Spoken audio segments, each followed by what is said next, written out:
여기에 오늘 예배드리는 여러분들은 엄청나게 하나님의 사랑을 받으신 중요한 분들입니다.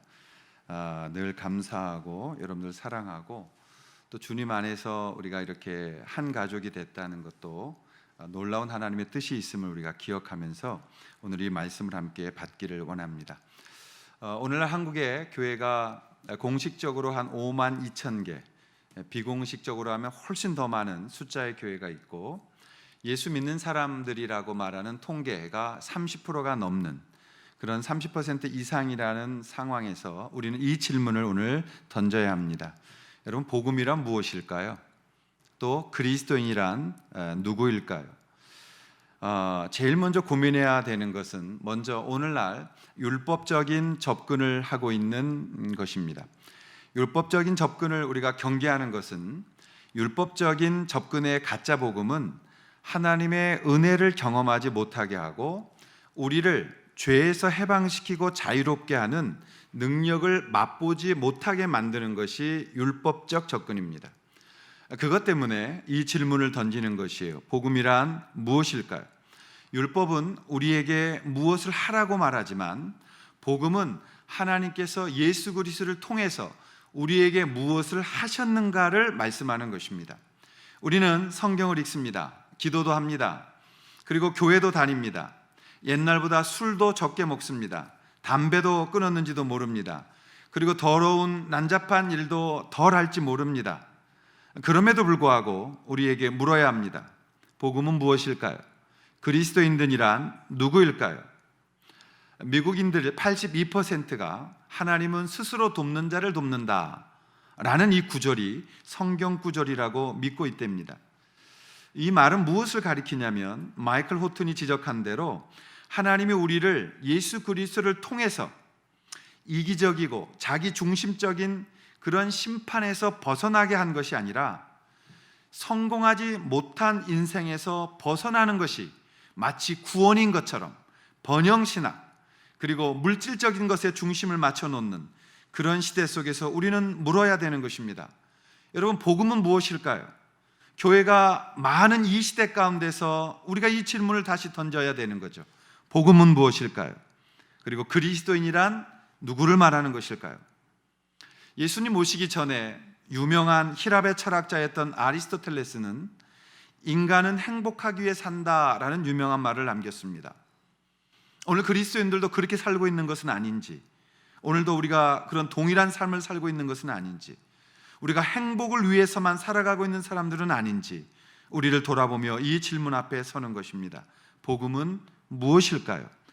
오늘 본문은 예수님을 따르면서 가난함 속에서 배고픔을 면하기 위해서 그 예수님을 따르고 있는 그렇게 버려진 사람들 앞에서 오늘 예수께서 처음으로 하늘의 참 복음을 설명하고 계셨던 말씀입니다.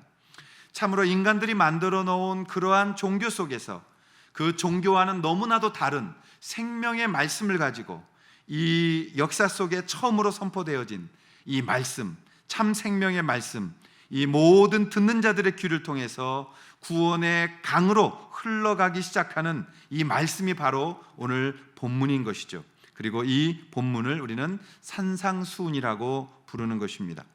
복음은 죄인된 인간이 무엇을 행했는가에 기초한 것이 아닙니다. 하나님이 오늘 이 말씀을 듣는 그들에게 복음을 주신 것이죠. 그리고 하나님이 우리에게 무엇인가를 하신 것이죠. 음식을 갈망하던 그 가난한 자들에게 오늘 참 복음을 주십니다. 그리고 그 복음을 듣게 하십니다. 그리고 오늘 우리에게도 그 복음을 주시고 그 복음을 듣게 하고 있는 것입니다. 다시 말씀 앞에 서면서 이렇게 질문합니다. 복음은 무엇일까요? 첫 번째, 3절부터 시작되어지는 첫 번째 복은 심령이 가난한 자는 복이 있나니 천국이 그들의 것이며 라고 시작한다는 것입니다. 여러분, 천국에 들어가는 복음을 얻은 사람은 누구입니까? 오늘날로 말하면 예수님 영접기도 하고 교회 다니고 11조하고 직분 얻고 이런 식으로 대답할 수 있을 겁니다. 그러나 주님께서는 말씀하셨습니다.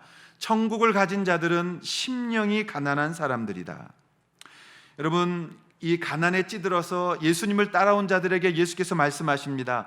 너희들이 이 세상에서 물질적으로는 가난하지만 나를 쫓아온 그 심령이 가난하다면 천국이 바로 너희들의 것이다 라고 말하는 것입니다. 당시에 구원받은 사람이라는 것의 특징은 부요함이었습니다. 이 율법자들은, 율법을 가졌던 이스라엘 사람들은 자기들이 구원받은 하나님의 특별한 은총을 받은 자들이라고 말했어요. 그리고 그 증거는 부요함, 부자라고 설명을 했던 것입니다. 그러나 주님은 우리의 마음이 하나님 앞에 설 때에 물질적인 부요함이 정말 구원받은 것이 아니라 너희들의 마음이 가난하냐라고 묻고 있는 것을 볼 수가 있는 것입니다. 여러분, 우리가 예수님 만나고 예수님 앞에 섰을 때 정말 두렵고 떨림으로 하나님의 복음을 받고 그 영광스러운 생명의 복음 앞에 섰을 때 우리가 어떠한 마음을 가졌습니까? 하나님 앞에 부끄럽고 하나님 앞에 정말 죄송하고 왜 나를 위해 죽으셨는지 이해가 안 되는 그 상황 속에서 우리가 하나님 앞에 어떤 마음을 가졌습니까? 나의 가슴을 때리면서 주님, 나는 죄인입니다. 주님, 나는 아무것도 가진 것이 없습니다. 나는 구원받을 만한 자격이 없는 자입니다. 주님, 나는 부끄럽습니다 라는 우리의 가난한 심령을 고백하지 않았습니까? 하나님 아버지, 나는 그럴싸한 인간처럼 보였습니다. 그러나 주님 앞에 섰을 때, 예수 그리스도를 만났을 때, 그분이 찾아오셨을 때 우리 안에 아무것도 있지 않음을, 내 안에 어떤 구원받을 만한 근거가 아무것도 있지 않음을, 내가 정말 구원받을 만한 어떠한 것도 갖고 있지 않는 가난한 나의 심령, 가난한 나의 상태, 나의 마음을 바라보면서 우리가 주님 앞에 엎드려 울었던 것 아닙니까? 그 가난한 심령, 그 심령이 가난한 자가 복이 있다고 말씀합니다. 왜냐하면 그들이 천국을 얻기 때문에 그렇습니다. 그 가난한 심령으로 주님 앞에 울고 있는 자들에게 두 번째 복이 이루어진 것이지요. 4절에 보면 애통하는 자는 복이 있나니 그들이 위로를 받을 것입니다. 여러분, 심령이 가난했던 사람은 자신의 가난을 바라봅니다. 주님, 내 안에 있어야 할 것은 없고 없어야 할 것만 잔뜩 가지고 살아온 나를 바라보면서 나를 슬퍼하고 눈물을 흘리며 애통하는 마음을 갖게 되는 겁니다. 이 애통은 하나님과 인간 사이를 나뉘게 한 죄를 깊이 슬퍼하고 철저히 슬퍼하는 모습을 가리키는 것입니다. 여러분, 하나님의 이 가난한 마음이 우리에게 오면 우리는 애통으로 가는 것이에요. 애통은 고통입니다. 그리고 고통은 애통입니다. 애통이라고 번역되어져 있는 이 단어가 이 히브리어로 보면, 성경에 보면 9가지 종류가 나옵니다. 9가지의 단어들로 이런 표현을 할 수 있는데, 여기서 썼던 이 애통이란 단어는 창세기 37장 35절에 나오는 야곱이 사랑하는 그 아들 요셉이 죽었다는 소식을 듣고 그 심장이 찢어질 듯 아파했던 애통이라고 표현하고 있어요. 우리가 예수님 앞에 섰을 때 내가 아무것도 없는 가난한 자라는 걸 알고 그 주님 앞에 엎드려서 내 가슴을 치는 애통이 일어날 때에 그 애통이 고통이 되어지는 거예요. 그 고통은 하나님 앞에 엎드려지게 되어지는 것이고, 바울의 고백처럼 로마서 7장에 내가 원하는 바 선은 행하지 아니하고 내가 원치 않는 바 악은 행하고 있는 나다. 내가 어떻게 하여야 하나님 앞에 의로울 수가 있는고, 오호라 나는 곤고한 사람이로다. 이 사망의 몸에서 누가 나를 건져낼 수 있겠느냐고 자신의 가슴을 치며 애통했던 바울의 고백이 바로 이 애통인 것입니다. 여러분, 애통은 우리의 고통이 될 것입니다. 고통은 우리의 죄의 결과이지만, 그러나 주님은 이 고통을 허락하신 목적이 있다는 것입니다. 왜냐하면 그 고통을 겪는 자들은 하나님의 사람들이라는 뜻입니다. 여러분, 우리가 거듭나지 않으면 애통하지 않습니다. 우리가 정말 예수님 만나지 못한 사람들은 고통하지 않습니다. 성령으로 인하여 애통하는 영적인 마음을 가진 사람들은 하나님 앞에 거듭난 사람들이라는 것입니다. 그렇게 애통하는 자들에게 주님은 어떤 복을 주십니까? 위로받을 것이라는 거예요. 여기서 위로라는 단어가 파라칼레오라는 말이에요. 두 가지의 단어가 합쳐진 겁니다. 파라라는 내 옆에라는 뜻이요, 칼레오라는 부르다라는 뜻이에요. 부름받아서 내 옆에 있는 분, 그리고 내 옆에서 나를 위로하는 분, 그분이 바로 파라클레토스, 성령이라는 뜻입니다.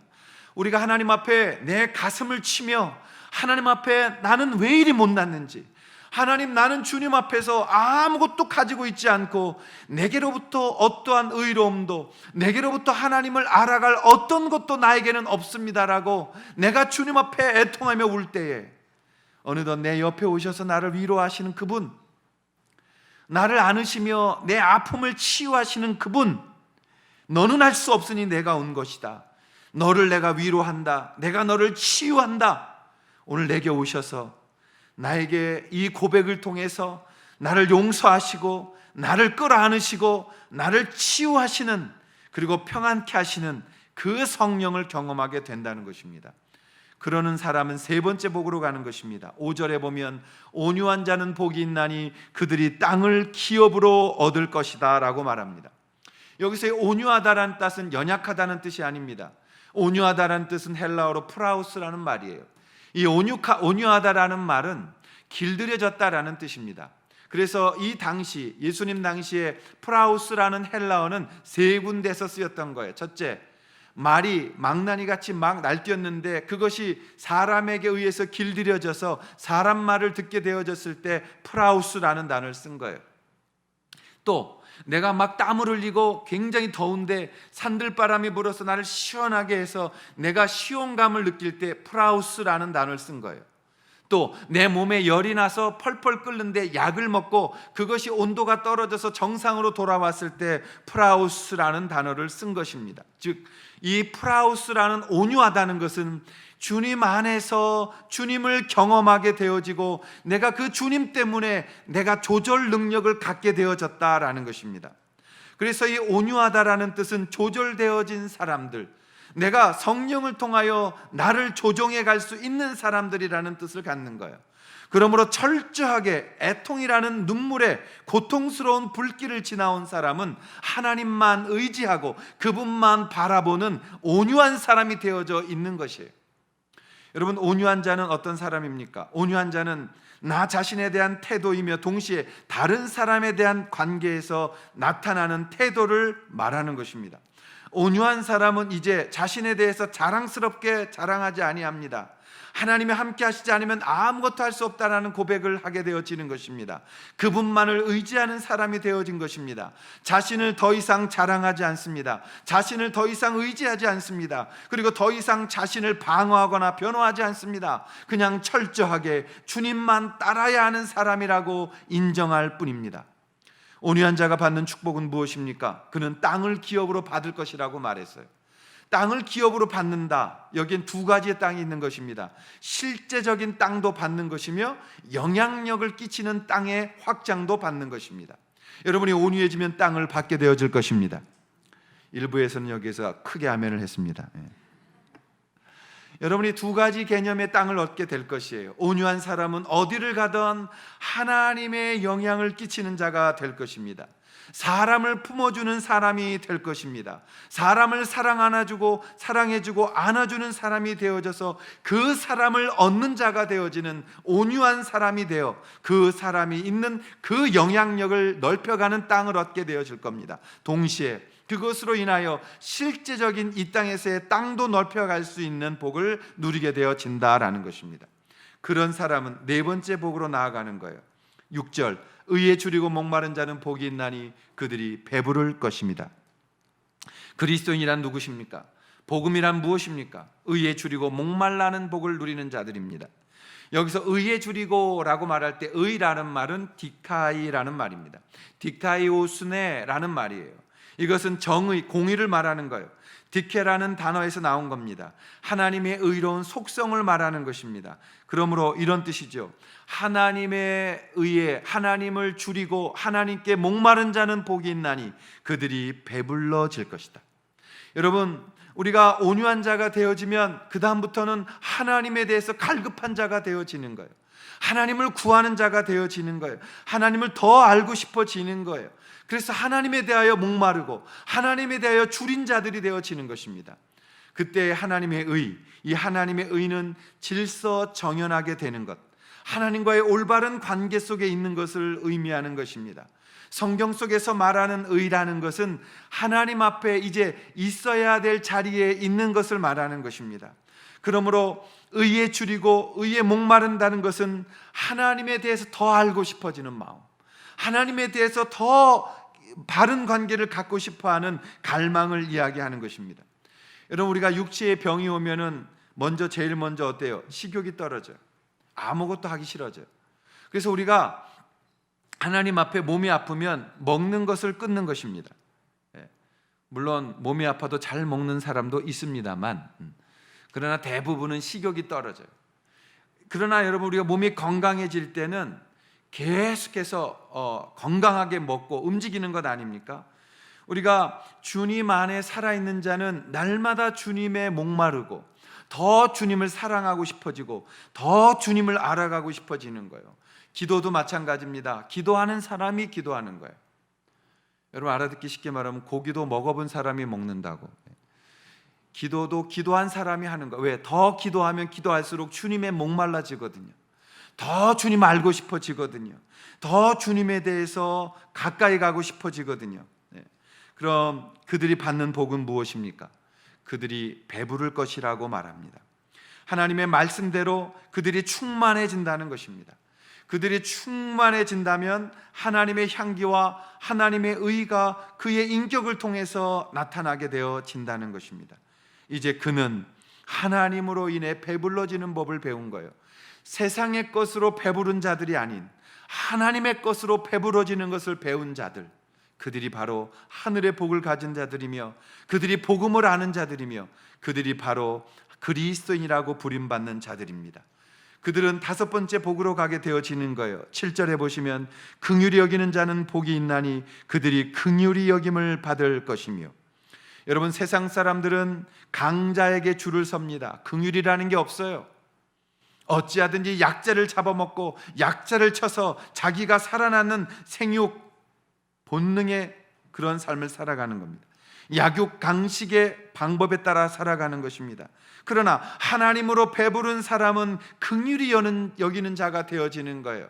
배부른 자가 된 거예요. 만족한 자가 된 거예요. 하나님으로 채워진 자가 된 거예요. 그래서 하나님의 백성은 세상의 약한 자를 바라보게 될 때에 옛날 같으면 잡아먹고 없애버렸던 사람들이 이제는 약한 자를 바라보면서 하나님 앞에 만족한 사람은 어떤 반응을 보이냐면 그 사람을 불쌍히 여겨주는 하나님의 눈으로 그 사람이 세상을 바라보게 되어지는 것입니다.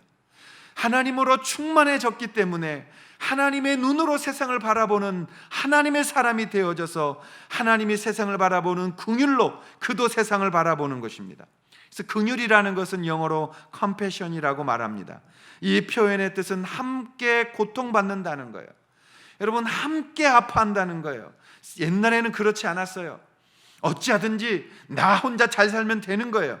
그러나 하나님으로 충만해진 사람은 이 히라보 엘레우스라고 불리우는 긍휼히 여겨주는 사람, 죄를 용서해 주는 것과 조롱당하는 자와 궁핍한 자를 바라보면서 불쌍히 여기는 거예요. 옛날엔 그렇게 참 빈정댔던 사람이 미웠어요. 그러나 내가 하나님으로 충만해지니 그 사람이 불쌍해지는 거예요. 옛날에는 그 사람이 왜 이렇게 내가 복수하고 싶었는지 몰라요. 그러나 하나님으로 충만해진 사람은 이제 더 이상 그를 복수의 대상으로 바라보지 아니하고 긍휼의 대상으로 바라보는 것입니다. 이제 그 긍휼함으로 그 사람을 바라보며 그 긍휼로 그 사람에게 나아가는 것입니다. 그럴 때 어떤 복을 받습니까? 긍휼히 여김을 받는다는 것입니다. 이것은 조건이 아니라 하나님이 어떤 복을 주시는 것입니까? 우리가 다른 사람을 긍휼히 여길 때 그 사람이 하나님께 긍휼히 여긴 사람이라는 것을 증명한다라는 것입니다. 우리가 다른 사람을 불쌍히 여겨주고 함께 눈물 흘릴 때 모든 사람들이 나를, 그리고 하나님께서 나를 너는 나의 사람이야 라고 긍휼히 여김을 받는 그를 긍휼한 자로 여겨주신다라는 것입니다. 여러분, 우리가 이 긍휼함을 가지고 있을 때 우리가 하나님으로 충만된 것을 증명하고 있는 것을 잘 기억하셔서 여러분이 긍휼함을 누릴 수 있기를 바랍니다. 그럴 때 여섯 번째 8절로 가는 겁니다. 마음이 청결한 자는 복이 있나니 그들이 하나님을 볼 것이다. 마음이라는 것이 카르디아라는 단어입니다. 근데 여러분, 마음이 어디 있는지를 몰라요. 한국 사람들은 마음이 어디 있느냐 그러면 심장 가리켜요. 이제 여기다 하트 모양 이렇게 하는 거예요. 이렇게 뿡뿡. 근데 마음이 여기 있느냐? 여긴 심장이 있는 거고요. 마음이 어디 있는지는 아무도 몰라요. 그러나 성경은 마음을 뭐라고 얘기하냐면 내적인 자아라고 설명합니다. 마음은 우리 안에 분명히 존재하며 우리의 육체보다도 더 중요하다라고 가리키는 것입니다. 그래서 우리의 모든 육체적인 행동은 바로 우리 내면의 깊숙한 마음에서 나오는 것이에요. 성경에서 말하는 마음은 인격의 중심을 의미하는 거예요.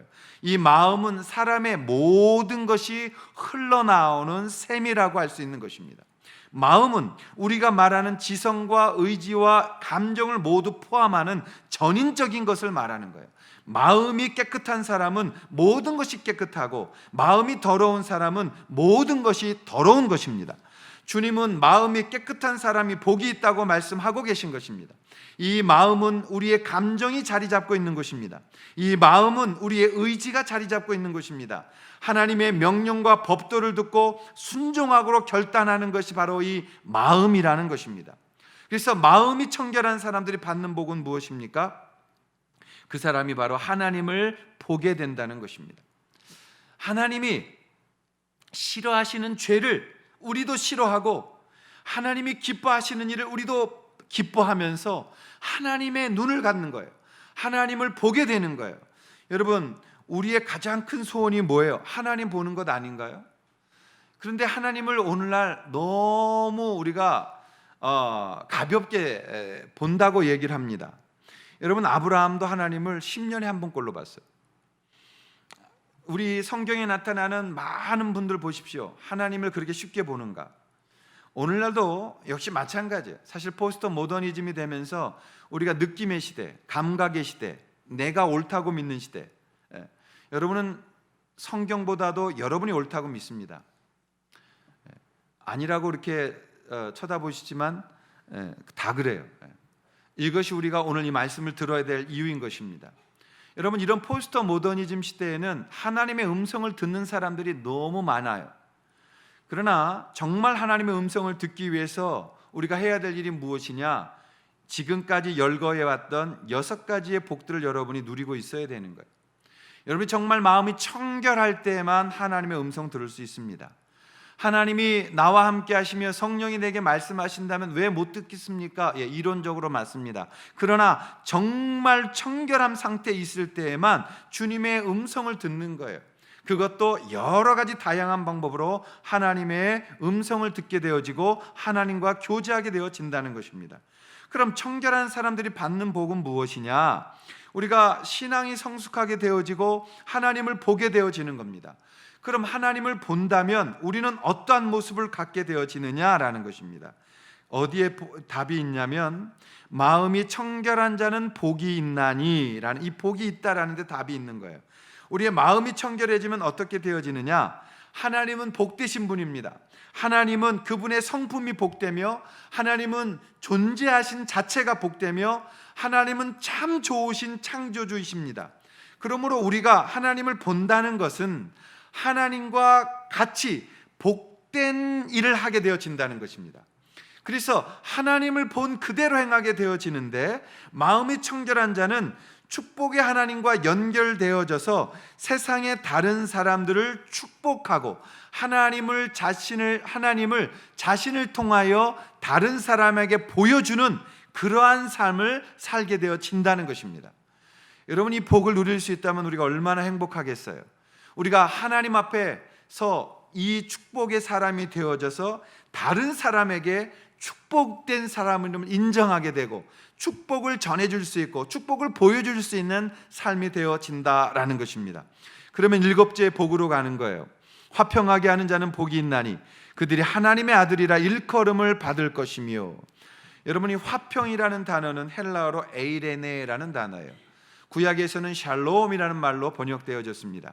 한국어로는 화평, 평화, 평강으로 많이 번역되어졌어요. 그럼 화평이라는 것이 무엇이냐?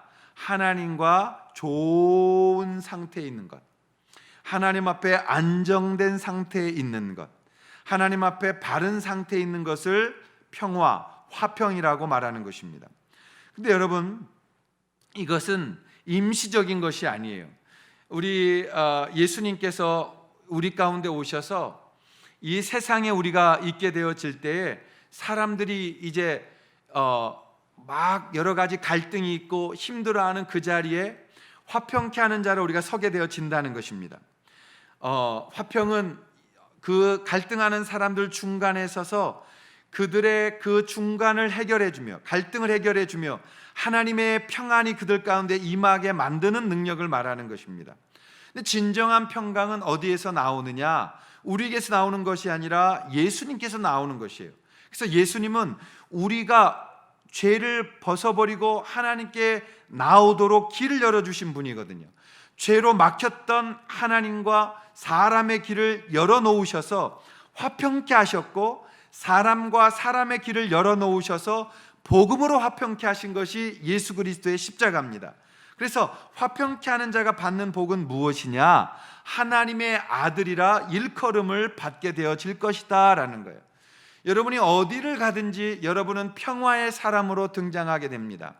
여러분은 어디를 가든지 하나님 앞에서 진리의 문제가 아닌 것으로 다투고 있는 자들에게 화평케 하는 사람으로 서게 되어지는 것입니다.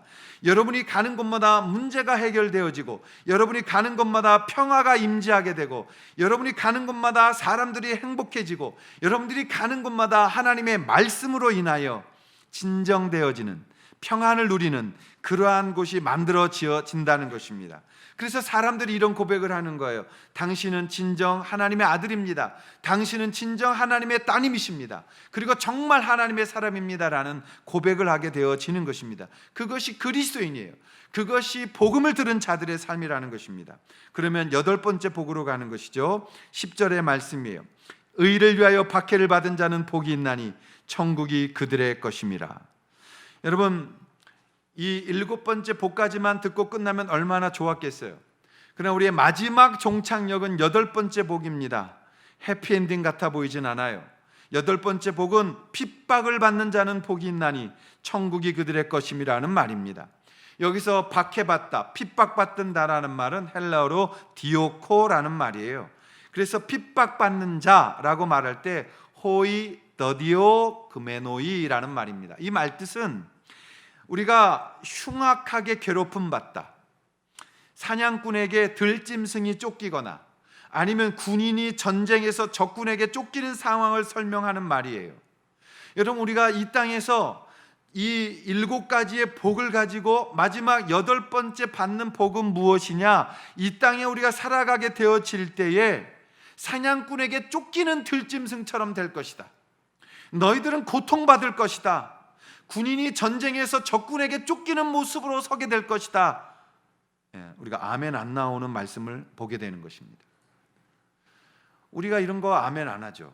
왜요? 우리는 이미 아까 마이클 호튼이 이야기한 것처럼 이 땅에서 성공하는 것이 구원이라고 말하는 것처럼, 율법주의자들이 가르쳤던, 유대주의자들이 가르쳤던, 부요한 자, 부자들이 구원받았다라고 가르쳤던 그 거짓의 복음이 우리에게 너무 익숙하기 때문에 우리는 이 마지막 8번째 복은 띄워버리고 싶은 그런 유혹에 빠지는 것이에요. 그러나 주님 말씀합니다. 어쩔 수 없이 이 자리 우리에 서야 되는 것이에요. 너희들은 내 말씀대로 살아오게 되어진다면, 나로 인하여 충만하게 되어진다면, 이 땅에서 화평케 하는 자의 복까지 받다면 마지막 너희들은 사냥꾼에게 쫓기는 들짐승같이 되어질 것이다. 너희들은 적군에 쫓기는 군사같이 되어질 것이다. 다급하게 될 것이다.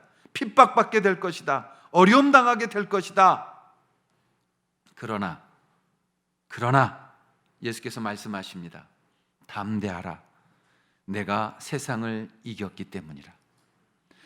이 마지막 축복은 우리로 하여금 핍박받지만 이 핍박은 우리에게 상급을 주는 핍박이에요. 이 핍박은 이제 진짜 참 성도와 거짓 성도를 구별하는 하나님의 방법이 되어지는 거예요. 여러분, 이 세상은 어두운 세상입니다. 우리가 화평케 하는 자들이 되어졌을 때, 세상에 오게 되어지면 세상이 우리에게 타협을 하라고 합니다. 세상은 우리에게 세상을 따라오라고 말합니다. 너 네 고집도 없네. 이 사람 저 사람 이야기 다 들어주면서 그런 사람들을 화평하게 만들려고 노력하네. 너 날 쫓아와라고 세상은 우리를 유혹하게 되어집니다. 그런데 이렇게 연약해 보였던 세상 사람들이, 우리 하나님의 사람들이 세상에서 유혹할 때 우리가 단호하게 거절합니다. 아니요, 우리가 세상을 화평케 하는 것은 예수 그리스도 때문인 것입니다. 예수님 때문에 우리는 십자가에 못 박히는 것이며, 예수님 때문에 우리의 권리와 우리의 것들을 포기하는 것이며, 예수님 때문에 우리는 화평케 하는 것입니다.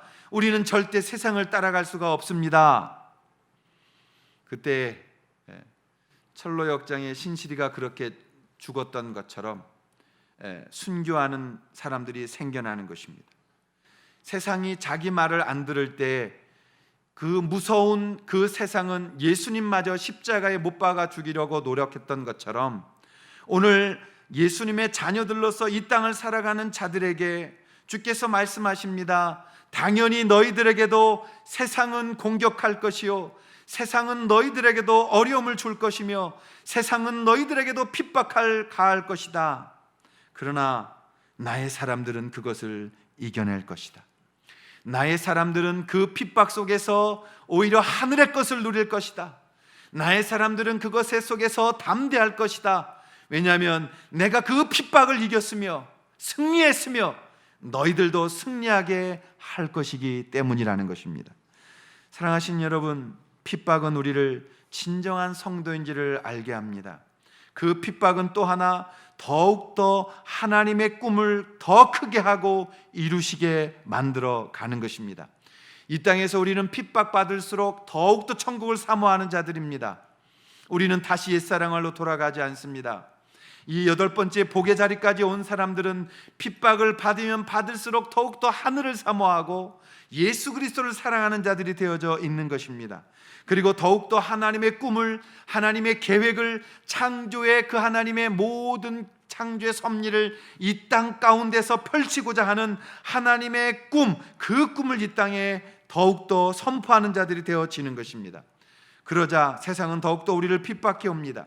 창세기 37장 5절에 보면 요셉이 꿈을 꾸고 자기 형들에게 말하며 그들이 그를 더욱 미워했다라고 말합니다. 여러분, 이 땅에서 하나님의 복음으로 더욱더 살아가게 되면 더욱더 핍박을 받을 것입니다. 우리가 유럽을 통해서, 이미 구라파를 통해서 그 역사를 보았어요. 금요일 날 파리에서 온 우리 정성교사를 통해서 우리가 그 간증을 들었습니다. 여러분, 그 캐톨릭이 그렇게 강했던 나라, 그래서 개신교의 위그너들이 저 광야로 도망쳤을 때 그들에 쫓아가서 수만 명씩 그 캐톨릭이 개신교들을 순교했던 그런 엄청난 복음의 나라, 그 프랑스가 이제는 정말 리얼 크리스찬이 많이 쳐줘봤자 4%가 안 되는, 그리고 이슬람화 되어져 가는, 그리고 누구든지 예수 믿는다 그러면 손가락질 받고 욕을 먹는, 젊은이들은 안티밥타이징을 해가면서 어렸을 때 받았던 유아 세례를 이 주술사들에게서부터 벗어버리는 그러한 시대 속에서 우리가 이 말씀을 기억해야 되는 것입니다. 한국 사회도 곧 올 것입니다. 이제 예수 믿으라고 하면 뭐라고 말합니까? 아니요, 목사나 조심하세요라고 말합니다. 이제 교회 다니셔야지요 라고 말하면 아니요, 나는 그러한 집단에 안 갑니다라고 말합니다. 어쩌면 우리는 이 부분을 각오해야 될지 모릅니다. 더 이상 한국도 예수 믿는 것이, 물론 지금도 핍박이 오고 있습니다만 더 큰 핍박의 바람이 불지도 모릅니다. 그러나 주님은 이렇게 말씀합니다. 그들에게 복이 있나니 천국이 그들의 것임이라고 말입니다. 여러분, 우리가 다시 이 질문을 던져야 돼요. 여러분, 복음은 무엇입니까? 예수 믿고 복 받고 잘 살다가 아름답게 죽는 것입니까? 예수 믿는다는 것이 단지 교회 다니고 직분 받고 성경 읽고 술 조금 끊고 나쁜 짐 적게 하는 것이 예수 믿는 것입니까? 정말 그리스도인이라는 것이 무엇입니까? 정말 예수쟁이라는 것이 무엇입니까? 이제 주를 위하여 핍박받을 준비가 되어져 있는 사람들, 우리가 심령이 가난한 복으로부터 시작하여 핍박의 자리까지 나아올 수 있는 사람들, 그들이 예수님 때문에 손해보고 예수님 때문에 억울하고 예수님 때문에 힘들어도 주님께 나아가는 사람들, 그들이 천국을 누리는 자들이며 그들이 천국의 것이며 그들이 천국의 하나님의 사람들이라고 성경은 가르치고 있는 것입니다. 우리가 다시 이 질문 앞에 질문하며 말씀을 마치고자 합니다. 복음이란 무엇입니까? 세상 사람들과 다른 삶, 세상 사람들과 다른 가치관, 그리고 세상 사람들과는 다른 결단, 오늘 우리가 살아온 방법이 아니라 주님이 명령하신 말씀에 순종해 나가는 것,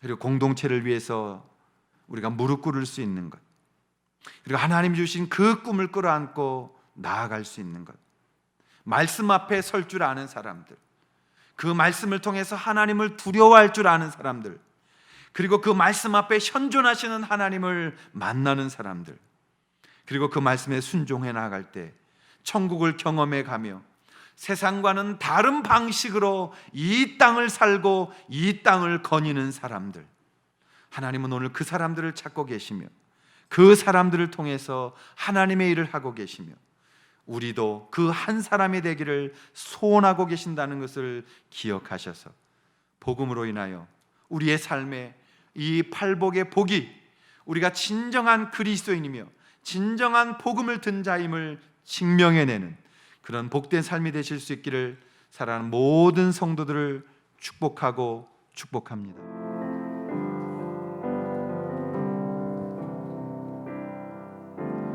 말씀 앞에서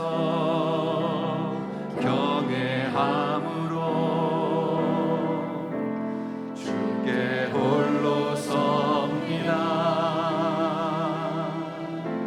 생명의 말씀 읽고 순종해 주를 예배합니다. 말씀 앞에서 경외함으로, 말씀 앞에서 경외함으로 주께 홀로 섭니다. 생명의 말씀 읽고 순종해 주를 예배합니다.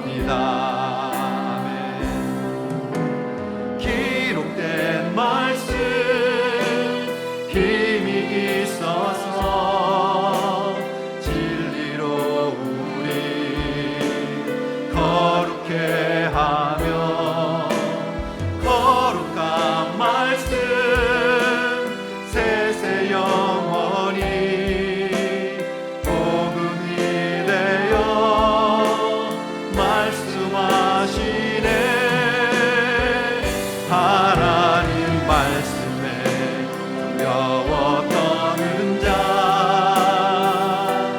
그 말씀에 생명을 거는 자, 한 사람 찾으시는 주님의 약속을 믿어 하나님 말씀에 명을 거는 자, 순종하며 주 따라가는 자, 영원한 하나님 나라 이뤄갈 주의 교회요.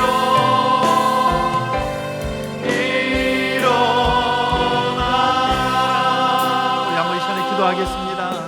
이제는 우리 주 예수 그리스도의 은혜와 아버지 하나님의 사랑하심과 성령님의 함께 하심이 말씀 앞에 서서 그 말씀으로 순종하며 하나님 앞에 나아가는 사랑하는 모든 성도들 머리 위에 영원토록 함께하여 주시기를 간절히 축원하옵나이다.